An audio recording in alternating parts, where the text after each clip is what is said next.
धन्यवाद। त्यसैले आउनुहोस् आज हामी सबै मिलेर एकजुट भएर अघि बढौँ। भोलि बनाऊ अझ उज्जवल संसार।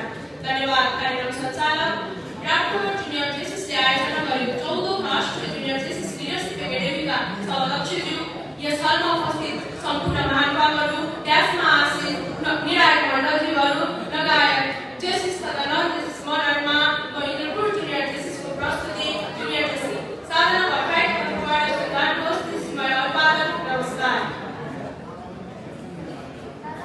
आजको यस कार्यक्रममा भाग लिन पाउँदा हामीले आफूलाई एकदमै हर्षित र गर्वित ठानेका छौँ।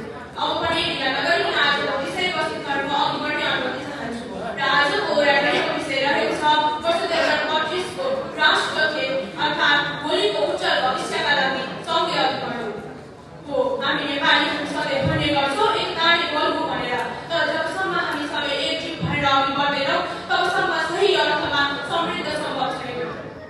ओखती भन्दा सुखती जाति भने चाहिँ समस्याको समाधानका लागि गुनासो मात्र गरेर पुग्दैन, सँगै अघि बढ्नु पनि आवश्यक छ। त्यसैले आउनुहोस् आज हामी सबै मिलेर प्रण गरौँ भोलिको उज्जवल भविष्यका लागि सँगै अघि बढौँ। हाम्रो समाजमा धेरै चुनौतीहरू छन्। शिक्षा, स्वास्थ्य, रोजगारी, नेतृत्व, विकास